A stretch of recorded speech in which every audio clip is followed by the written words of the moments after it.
தமிழகத்தில் தீய சக்தி திமுகவை வீழ்த்தி மீண்டும் அம்மா ஆட்சி அமைப்போம் என்ற சூளுரையுடன் புதிய கட்சி தொடங்கியுள்ள கழக பொதுச் செயலாளர் புரட்சித்தாய் சின்னம்மாவை மாற்றுக் கட்சி மற்றும் பல்வேறு அமைப்புகளைச் சேர்ந்த நிர்வாகிகள் சந்தித்து ஆதரவு தெரிவித்தனர்.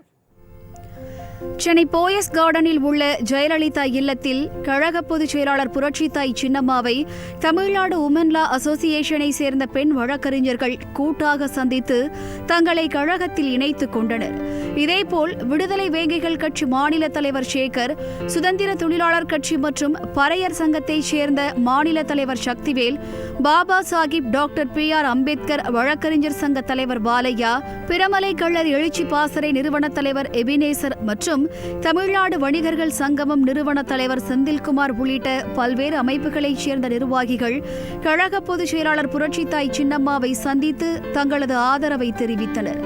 அப்போது புரட்சித்தாய் சின்னம்மா தலைமையில் கழக ஆட்சி அமைய உறுதுணையாக இருப்போம் என உறுதியளித்த அவர்கள் புரட்சித்தாய் சின்னம்மாவுடன் புகைப்படம் எடுத்துக் கொண்டனர்.